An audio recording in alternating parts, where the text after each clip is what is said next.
ఈరోజు మనం ఈ పానీపూరి ప్యాకెట్ని రివ్యూ చేయబోతున్నాం అనమాట. ఎలా ఉంటుందో మనకు తెలియదు. ఇక స్టార్ట్ చేద్దామా? ఇక మొదలెడదామా? ఇంకా విషయానికి వచ్చేస్తే ఈ పానీపూరి అయితే నాకు భయంగా ఉందన్నమాట, ఎలా తినాలని. దాంట్లో ఒక సాస్ ప్యాకెట్ ఇచ్చాడు. ఆ సాస్ ప్యాకెట్ ఎప్పుడుతో కూడా నాకు తెలియదు. చాలా ఘోరంగా ఉంది స్మెల్ అయితే. కానీ ఇంత ఘోరంగా ఉంటుంది అస్సలు ఎక్స్పెక్ట్ చేయలేదు. చాలా చాలా వర్స్ట్గా ఉందన్నమాట ఫీలింగ్. కాఫీలో గోమూత్రాలు కలిపారు. చండాలంగా ఉంది, ఎవడు కొనద్దు.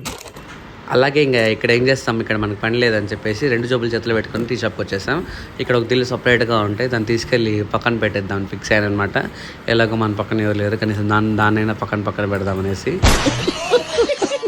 ఇలా టీ గ్లాస్ని నేచర్ని చూస్తే నాలోంచి ఫోటోగ్రాఫర్ బయటకు వచ్చేసాడు అనమాట. ఇంకా ఫోటోలు, అలాగే నేను టీ ఇలాంటివి తాగితే మీ బ్యాచ్లో కూడా ఇలాంటి బూస్ట్ పిచ్చోడు ఉంటే కామెంట్ చేయండి మర్చిపో. అలాగే మీరు వీడియోకి లైక్ చేయడం, సబ్స్క్రైబ్ చేసుకోవడం మర్చిపోకుండా చేసుకోండి.